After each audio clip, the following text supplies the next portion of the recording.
Diz assim a palavra do Senhor: naqueles dias, aumentando o número dos discípulos, houve murmuração dos helenistas contra os hebreus, porque as viúvas deles estavam sendo esquecidas na distribuição diária. Então, os 12 convocaram a comunidade dos discípulos e disseram: não é correto que nós abandonemos o ministério da palavra, abandonemos a palavra de Deus para servir às mesas. Por isso, irmãos, escolham entre vocês 7 homens de boa reputação, cheios do Espírito e de sabedoria, para os encarregarmos desse serviço. Quanto a nós, nos consagraremos à oração e ao ministério da palavra. O parecer agradou a todos. Então elegeram Estevão, homem cheio de fé e do Espírito Santo, Filipe, Prócoro, Nicanor, Timão, Pármenas e Nicolau, prosélito de Antioquia. Apresentaram estes homens aos apóstolos, que orando lhes impuseram as mãos.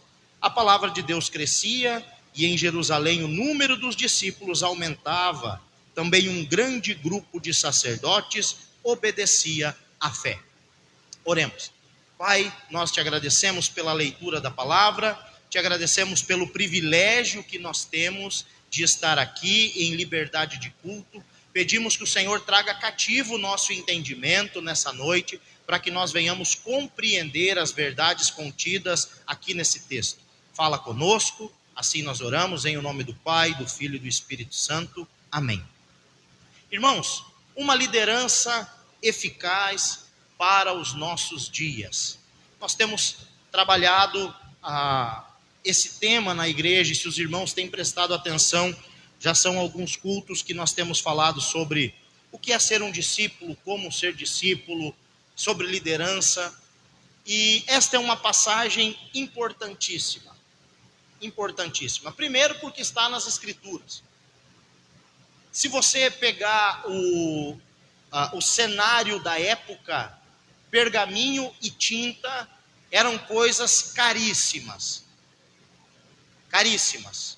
Tá? Então, para estar nas Escrituras, para ser colocado em um pergaminho, para ser colocado o nome desses 7 cidadãos aqui, é porque realmente é importante.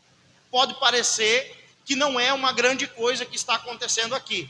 Pode parecer que tem outros capítulos muito mais emocionantes de Atos do que o capítulo 6, como por exemplo o capítulo 2, a vinda do Espírito Santo sobre os 120. É muito mais emocionante. Ou o capítulo 3, com a cura daquele homem que estava sentado na frente da Porta Formosa, ou a conhecida Porta de Nicanor. Ou então a morte do casal Ananias e Safira. Tem outros capítulos que são mais gritantes e parecem muito mais interessantes do que um capítulo de um pequeno desentendimento entre viúvas. Mas se está nas Escrituras é de extrema importância e eu quero compartilhar com os irmãos. Eu já ouvi muitos crentes modernos dizer que boa era a igreja primitiva. E eu não discordo. Devia ser excepcional. Devia ser algo maravilhoso. A presença real de Deus atuando na vida daqueles 12 homens, que por onde passavam, milagres e sinais e maravilhas aconteciam. Multidões e multidões. Quando nós olhamos para o livro de Atos, nós vemos que a igreja começa com 120, com 120 ela passa para 3.000, de 3.000 depois se agregam mais 2.000 almas, a igreja dá um salto de 5.000 pessoas, e dali em diante é só em grau superlativo que Lucas vai narrar, dizendo numerosa era a multidão dos que criam. Uma multidão já é muita gente, e ele diz que numerosa era a multidão. Então devia ser maravilhoso ver aquela igreja crescendo de maneira pujante e uníssona. Vai dizer também que aquela igreja era uma igreja que eles tinham um só coração e uma só alma. Já pensou? Uma igreja completamente alinhada, espiritual e emocionalmente, todo mundo olhando para a mesma direção, querendo a mesma coisa, buscando o mesmo objetivo. Irmãos, essa igreja era a igreja primitiva, mas longe de ser perfeita, longe de ser perfeita, não era perfeita. Apesar de ter 12 apóstolos, e vamos trabalhar na ideia de liderança, era uma igreja pastoreada por 12 pastores, era uma igreja que tinha problema. Então, se você está procurando uma igreja perfeita, eu quero lhe dar a péssima notícia, que aqui, nesse planeta Terra, você não vai encontrar. Sabe por que você não vai encontrar? Porque você vai estar dentro dela. E você está longe de ser perfeito. Assim como eu estou longe de ser perfeito. E aonde eu estiver presente vai ter imperfeição. E aonde você estiver presente vai ter imperfeição. Então deixa eu falar para você, não adianta você mudar de igreja. Você tem que mudar de conduta, de caráter. Esse é o objetivo da maturidade. Aqui então nós vamos nos deparar com o primeiro problema que essa igreja está enfrentando. Qual é o primeiro problema da igreja? Uma divisão. Se fosse uma igreja batista, nesse capítulo 6, eles iriam organizar uma assembleia, e em Jerusalém nós teríamos duas igrejas batistas. A igreja batista dos judeus de fala grega, que são os helenistas, e a igreja batista dos hebreus. Porque infelizmente é assim que a igreja tem crescido. Ao invés de ter crescido e estar crescendo na multiplicação, tem crescido na divisão. Não resolvem seus problemas internos, então o melhor caminho, a melhor solução é aquele grupo que está insatisfeito sair e montar uma outra igreja. Mas louvado seja Deus pela vida desses santos homens que souberam contornar esse problema, essa demanda. Para nós entendermos, isso é uma regra básica, entendermos o que está acontecendo no capítulo 6, temos que entender o contexto do capítulo. É óbvio que não vou recapitular tudo o que aconteceu em todos os capítulos, porque é muita coisa. Mas começando no capítulo 1, os discípulos, as mulheres, vão até o sepulcro, lá procurando Jesus. Não encontram Jesus. O sepulcro está vazio. Jesus vai aparecer para elas e vai dizer, vão, fale para os apóstolos que eu estou indo para o monte. E diga para eles e para Pedro me encontrar lá. Atos capítulo 1, eles estão no monte com o Senhor Jesus. Recebem a palavra do Senhor Jesus, dizendo, olha, fiquem unidos, orando, e sobre vocês vai descer o poder do Espírito Santo. Jesus Cristo é assunto aos céus, e eles ficam olhando para cima, até que vem uma nuvem e tapa a visão, e eles já não enxergam mais. E aqueles homens ainda estão olhando para cima, e aí Deus manda anjos que falam para eles, galileus, o que vocês estão olhando para cima? Esse mesmo que subiu é o que vai descer, mas ele deu uma missão para vocês. Vão e executem o que ele falou. Chegamos no capítulo 2.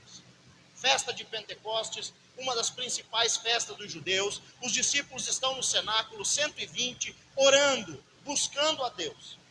Diz o texto que de repente, inesperadamente, todos os 120 ouviram o som como de um vento muito forte. Mas se largasse uma folha de papel ou uma pena dentro do salão, ela ia cair assim. Porque foi o som de um vento. Não foi que soprou um vento. Ouviram o som, um sinal para os ouvidos. Viram línguas de fogo como de repartidas sobre a cabeça de cada um. Sinal para os olhos. E aí veio um sinal para a boca. E todos eles começaram a falar novas línguas, idiomas. Diz o texto. Que estavam em Jerusalém, judeus de todas as nações. Mais de 15 nações representadas ali. E esses 120 saem falando nos idiomas daquele povo. E todos aqueles começam a escutar sobre as grandezas de Deus na sua língua. Hoje, um parênteses, no Pentecoste moderno, a gente tem umas palavras que a gente não entende que língua é. Está faltando o som, e está faltando a língua de fogo, e está faltando os novos idiomas, e está faltando também a conversão. Porque hoje a gente prega 3.000 sermões para uma alma se converter. Lá Pedro pregou um sermão e 3.000 almas se converteram. Então, o Pentecoste moderno não está tão igual quanto o Pentecoste bíblico. Dito isso, aquele povo, aquela multidão que está para celebrar a festa do Pentecostes, ouve sobre as grandezas de Deus e o grupo se divide. Uns acreditam que aqueles homens são homens de Deus e outros começam a caçoar dizendo que eles estão bêbados. Pedro então faz aquele discurso maravilhoso e no final, aquela multidão que há poucos dias atrás estava gritando para crucificar Jesus, começa a dizer: e agora, o que nós faremos para receber o Senhor Jesus Cristo? Eis aqui a explicação pelo qual eu não sou adepto em fazer apelo. Quando você, pecador, e eu, pecador, ouço a palavra de Deus, é eu quem chego perguntando: o que eu faço para receber esse Senhor? Então não espere de mim baratear a graça. Não espere. Aqueles homens clamaram dizendo: como é que nós vamos fazer? E Pedro disse: arrependam dos seus pecados e sejam batizados no nome do Senhor. E aquela igreja que começou com 120 passou para 3.000. É isso que diz o texto. Em Atos capítulo 3 já começa com um milagre maravilhoso. Um homem pedinte que ficava sempre na frente da porta formosa pedindo esmola, está ali mais uma vez. Pedro e João vão ao templo para orar, e vem aquele versículo que todo mundo conhece: ouro e prata nós não temos, mas o que nós temos eu te dou, em nome do Senhor Jesus Cristo, levanta e anda. E entram com aquele homem, porta adentro, templo adentro, uma grande multidão cerca, e Pedro mais uma vez agora tem a oportunidade de pregar o Senhor Jesus Cristo, e prega a palavra. Aquilo então ocasionou um grande alvoroço. Pedro vai enfrentar algumas prisões no decorrer dos capítulos, algumas ameaças, e os sacerdotes, os saduceus, eles não estão felizes com o que está acontecendo. Na segunda prisão, no capítulo 5, o anjo aparece na cela, liberta eles à noite com uma mensagem: não vão para casa, voltem para o templo para pregar.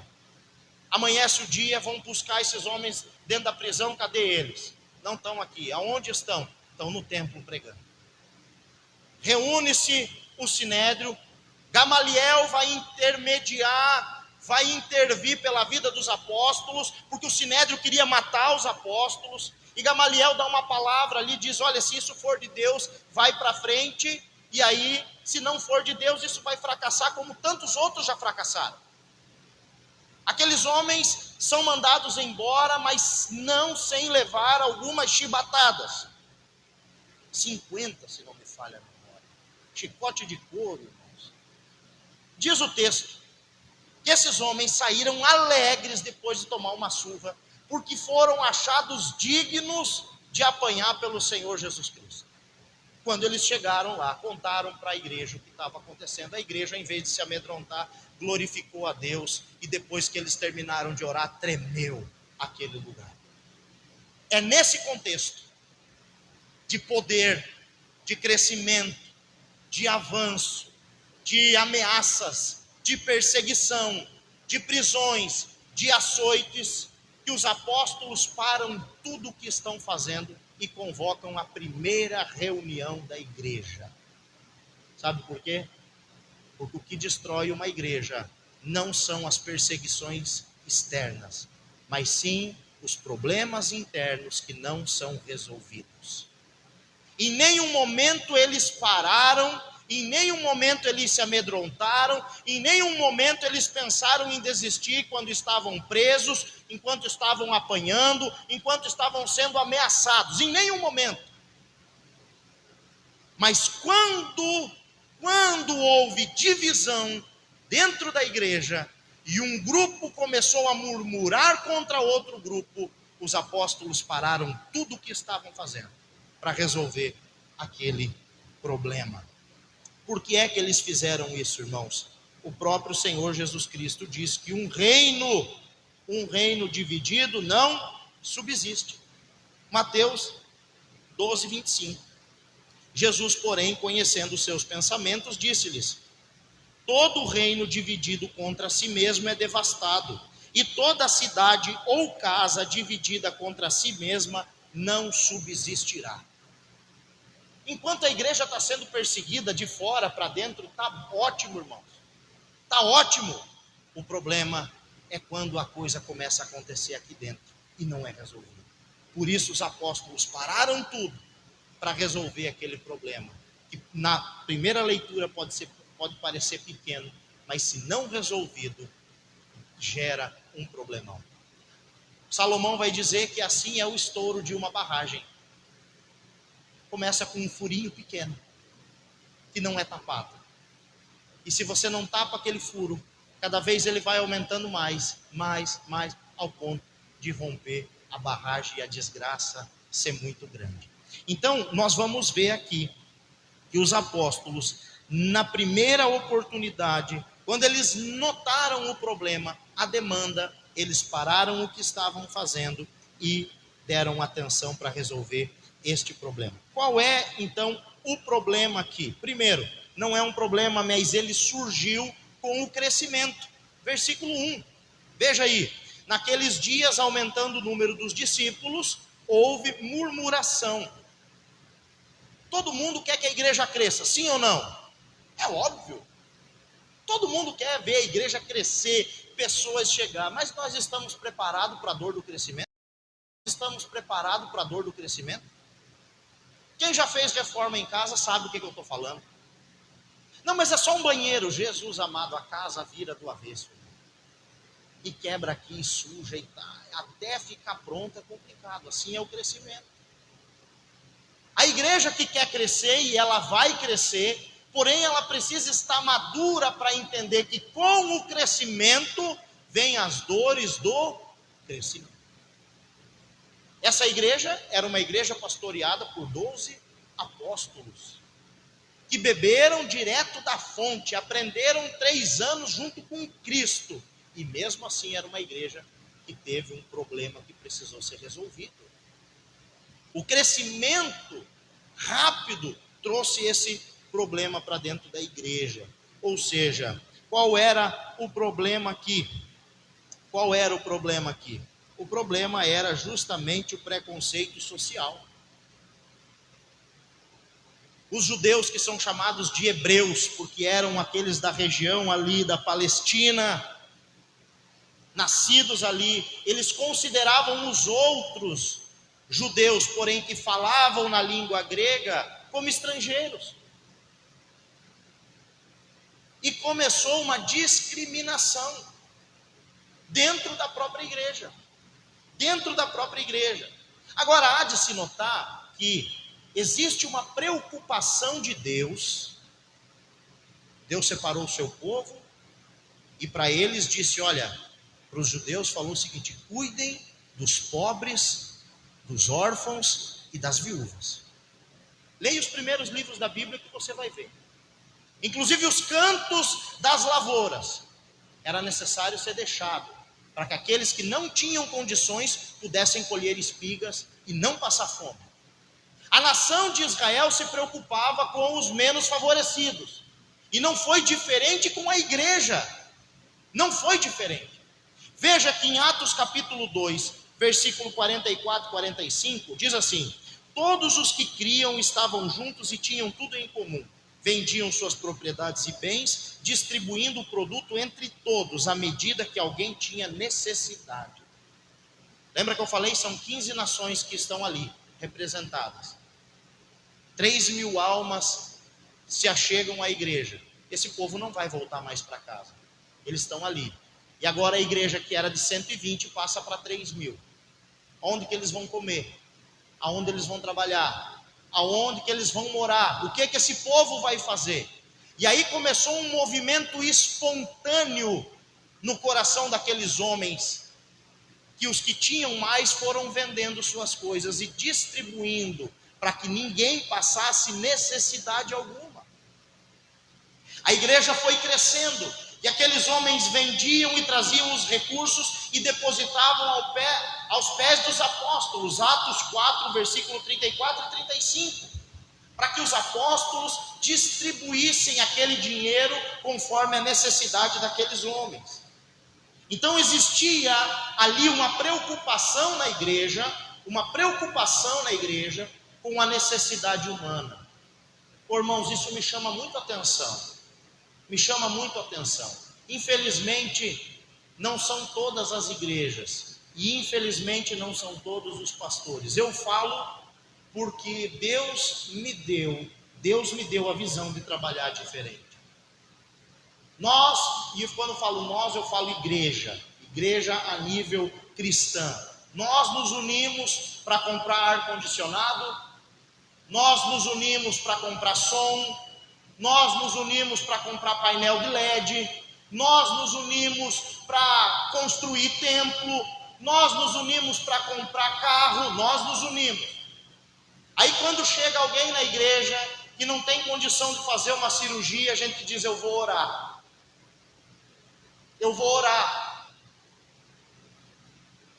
Chega alguém com necessidade de comida, eu vou orar por você. E a Bíblia diz que nós não devemos fazer isso. A Bíblia diz que é nossa responsabilidade matar a fome do irmão, cobrir a nudez daquele que não tem roupa, e aí sim dizer: eu vou orar. Nós precisamos entender que o foco da igreja nunca foi o templo, e sim as pessoas. Quando nós falamos em igreja primitiva, talvez você logo pense em um mega templo gigantesco, com várias salas de aula, com galerias, um templo para 6 ou 7 mil pessoas confortavelmente sentadas, um templo com secretaria, com departamento, com cozinha, com cantina, com banheiros que parecem banheiro de shopping. Não é isso que vem na nossa mente? A igreja primitiva, uma placona, coisa mais linda lá fora, a igreja primitiva. Leia Atos, querido. Leia Atos. Eles se reuniam de casa em casa. Enquanto não tinham sido perseguidos, eles se reuniam no pátio do templo de Salomão, no templo em Jerusalém. Essa igreja não se preocupava, a igreja primitiva, com edificações, e sim em pregar a palavra, e era uma igreja que de 120 foi para 3.000, de 3.000 foi para 5.000, e chegou até aqui, até hoje. Foi um mover que começou lá em Atos 2, que alcançou a minha e a sua vida. E muitas vezes nós estamos pensando de uma maneira a edificações. Crescimento é construir algo maior, e não é assim. O foco da igreja sempre foram pessoas e as suas necessidades.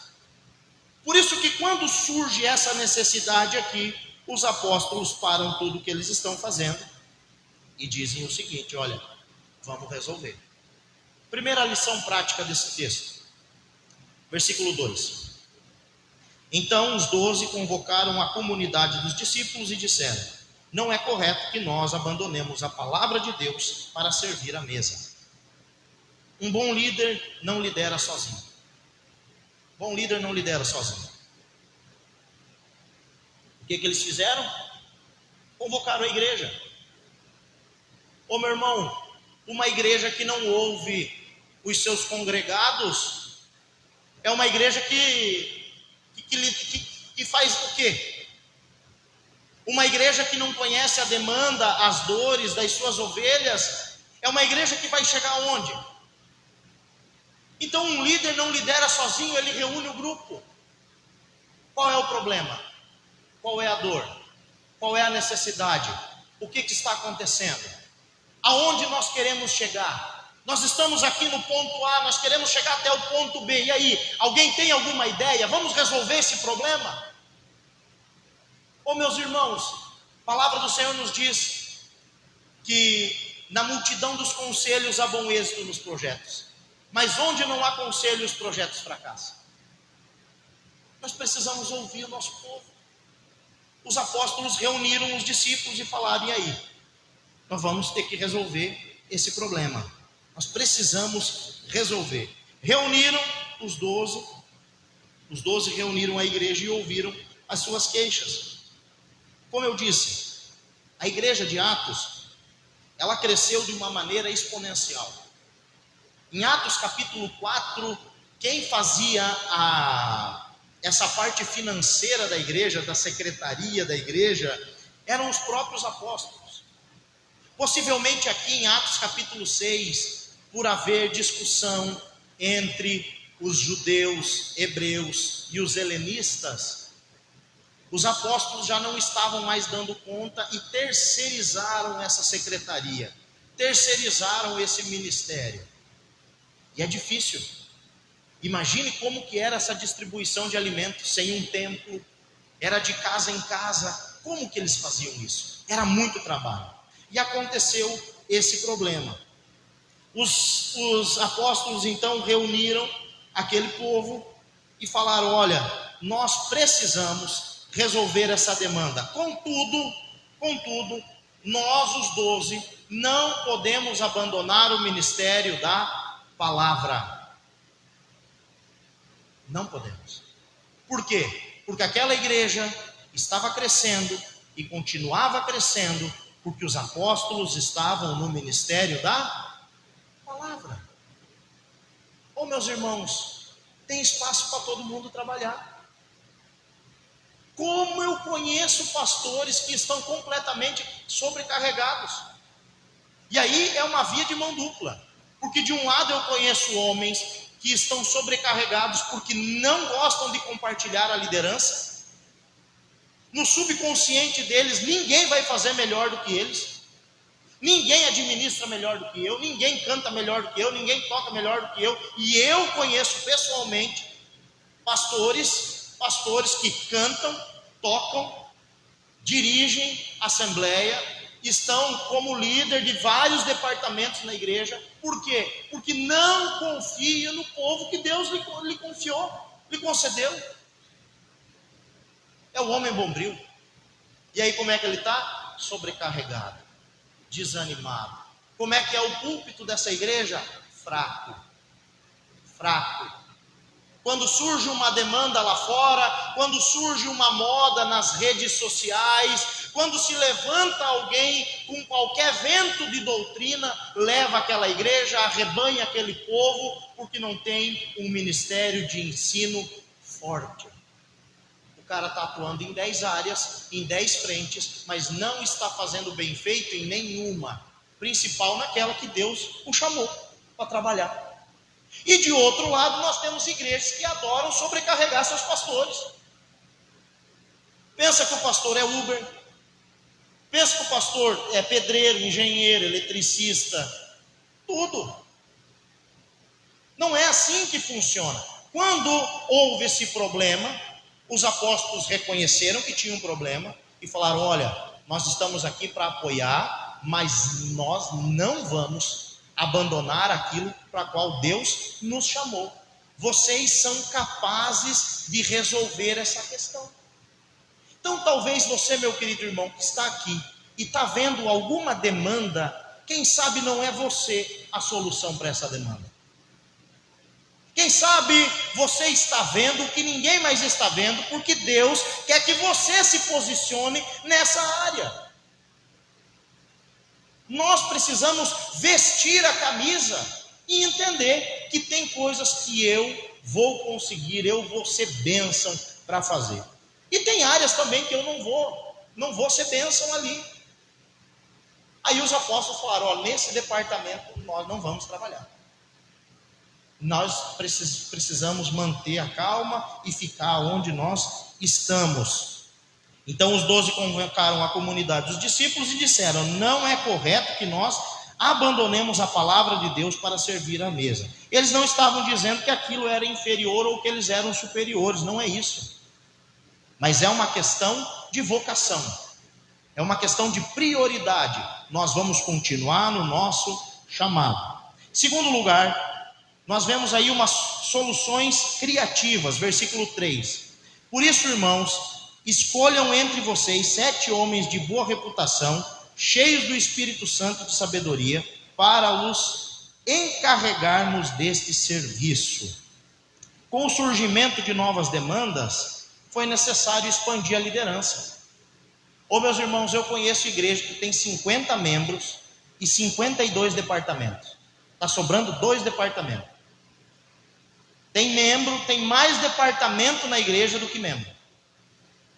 Aquilo é pior que repartição pública lá no Distrito Federal.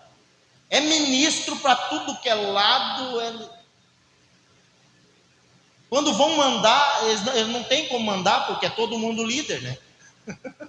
Aí vai falar para quem? É complicado. Então nós temos que entender que muitas vezes burocratizar demais o negócio é coisa humana, não é de Deus.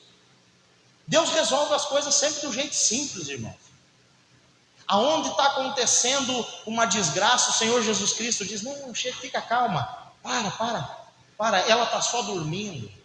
Está todo mundo chorando porque a menina morreu, e Jesus chega e diz: não, ela está só dormindo.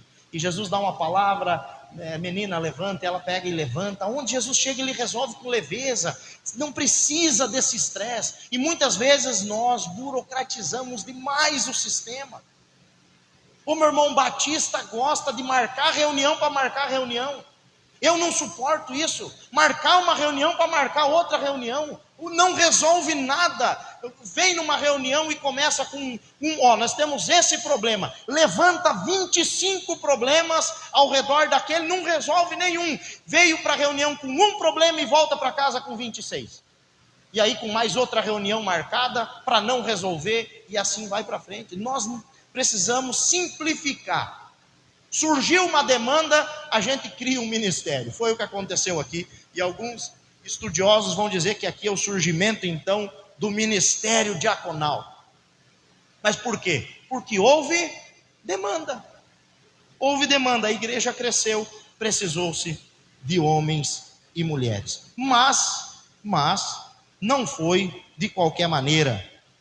A queixa partiu das viúvas de fala grega. A solução deveria vir de quem? Dos judeus gregos. Se você olhar aí no versículo 5, quais eram os nomes? Aqui me vê um nome judeu aqui. Nenhum. Todos nomes gregos. Estevão, homem cheio de fé e do Espírito Santo. Filipe, Prócoro, Nicanor, Timão, Pármenas e Nicolau, prosélito de Antioquia. O Nicolau nem judeu era. Ele era de Antioquia.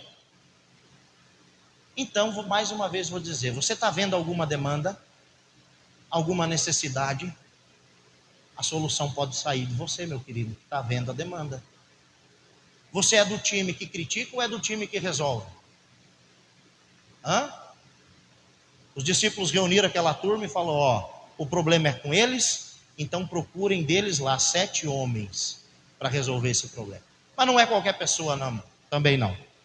Nós vemos aqui os requisitos para o trabalho. Primeiro, boa reputação. Por que eu falo isso, irmãos? E já estou terminando o sermão. Porque muitas vezes há uma estratégia dentro da igreja, uma estratégia falida. A pessoa chega na igreja chegou ontem. Hoje já está dentro de um departamento, dentro de um ministério. Não é assim que funciona. Não, pastor, mas nós temos que colocar, porque senão, se nós não colocar, se nós não envolver, a pessoa não vai ficar aqui, irmão. Às vezes é melhor que não fique mesmo. Você não conhece quem é. Você não conhece a reputação. Você não conhece a fama. Você não sabe se é uma pessoa cheia de sabedoria, se é cheia do Espírito Santo.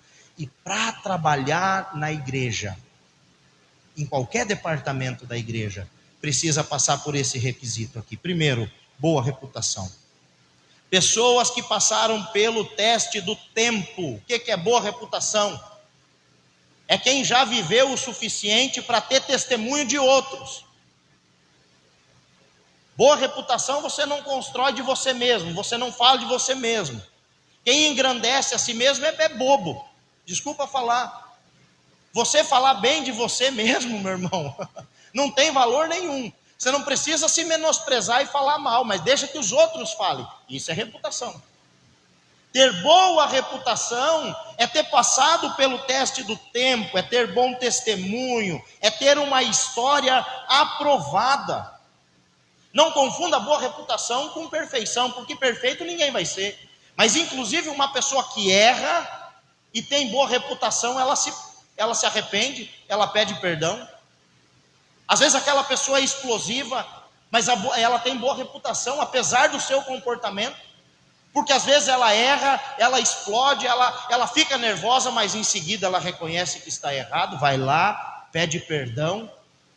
Então, boa reputação não significa ser perfeito, mas é ter uma história aprovada pelos de dentro e pelos de fora.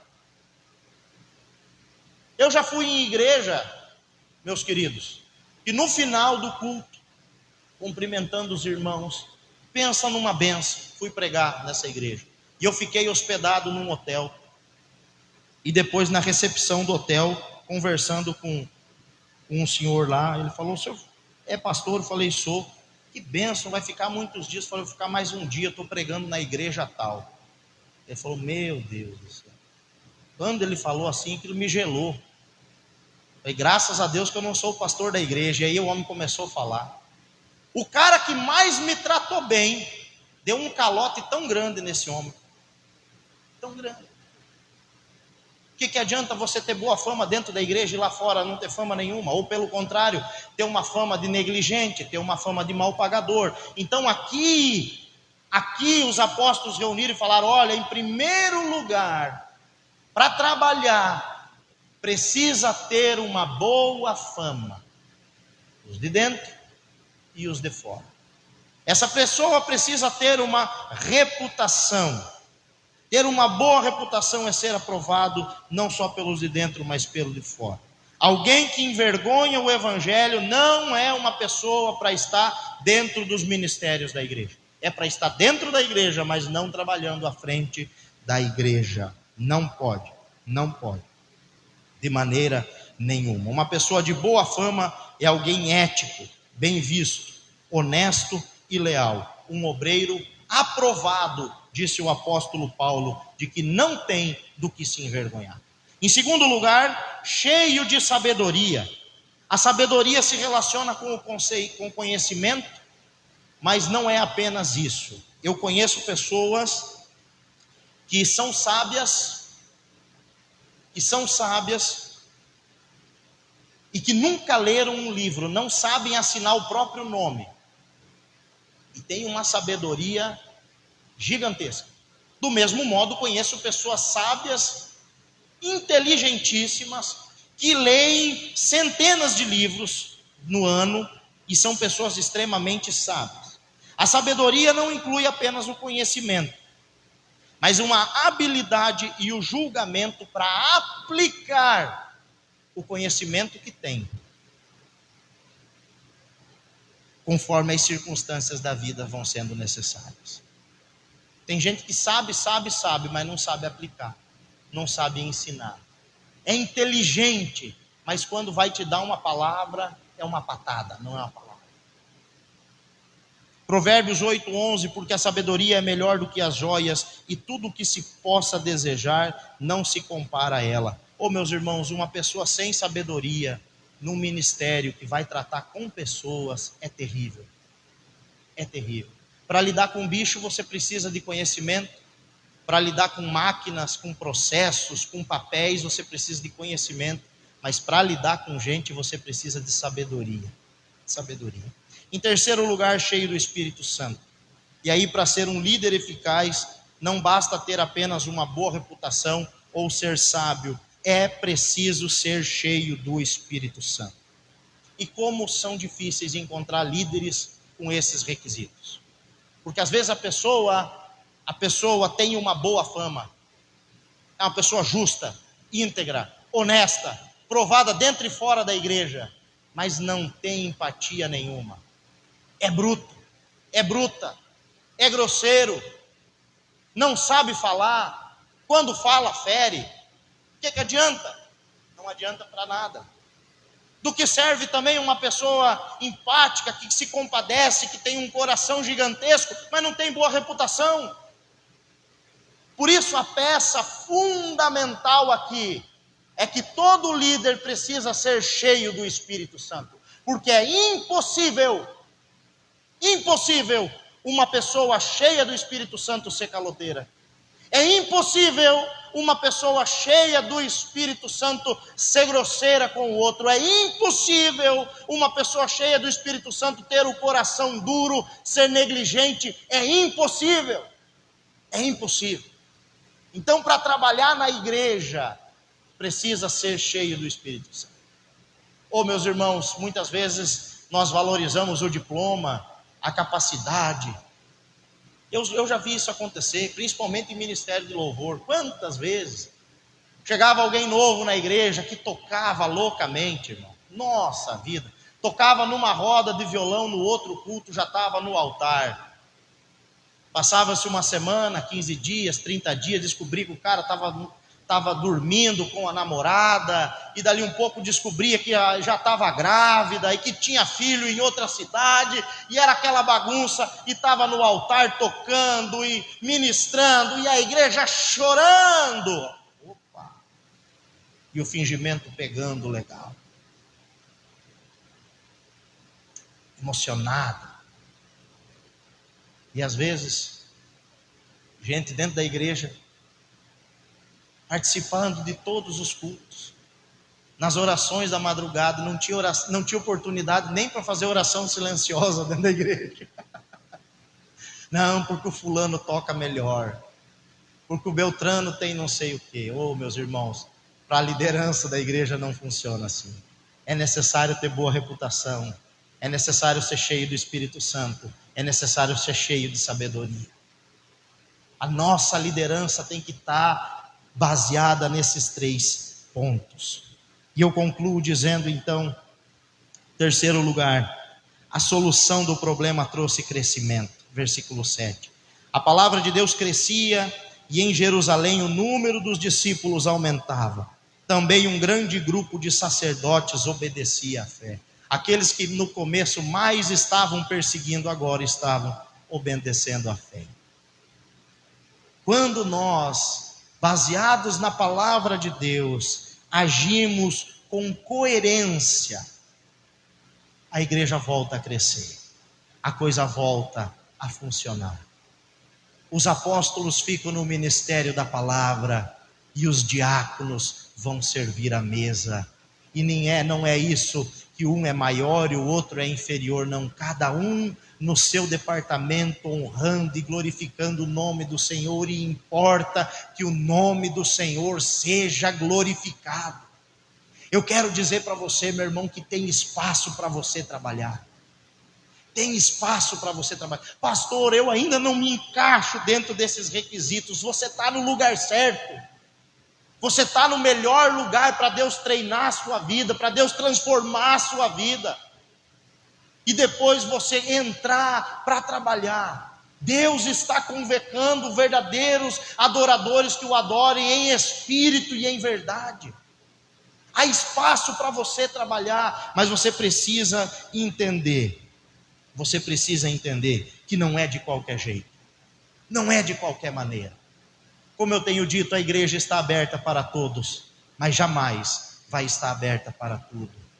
Assim é a liderança. A liderança precisa ser uma liderança eficaz. Agindo assim, como disse, a palavra de Deus crescia e em Jerusalém o número dos discípulos aumentava. Também um grande número de sacerdotes obedecia à fé.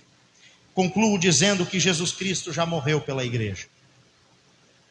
Nem eu, nem você precisamos nos sacrificar por ela. Nós não precisamos. Jesus já morreu pela igreja, ninguém precisa se sacrificar por ela. Nós líderes precisamos fazer um trabalho com amor, com dedicação, sabendo que no Senhor o nosso trabalho não é vão. Amém? Amém? Coloque-se de pé, eu quero orar pela sua vida.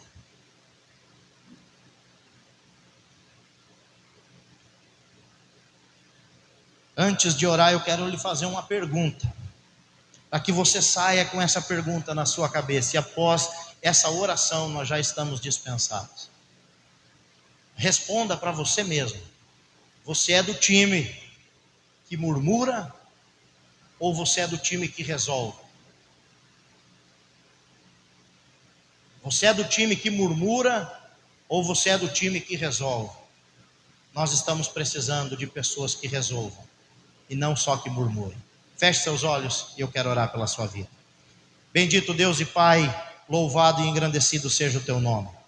Obrigado, meu Deus, por esta palavra que eu sei que vem aos nossos corações e vem de encontro aos nossos corações. Pai bendito, nós, ó Deus, nos apresentamos diante de Ti. Levanta, Senhor, homens e mulheres, jovens, adolescentes, ó Pai, crianças, ó Deus, que venham fazer a diferença na Tua casa. Paizinho querido, em o nome de Jesus, ó Deus, levanta líderes, ó Deus, na Igreja Batista Manancial, ó Pai, que venham fazer diferença na cidade, na família, no contexto aonde vivem, ó Pai.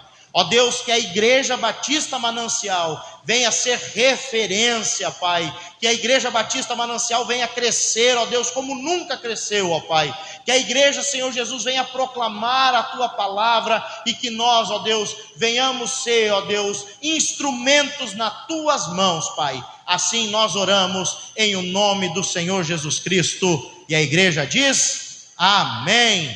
Bom, se você nunca teve oportunidade de orar com uma oração silenciosa, nós estamos dispensados.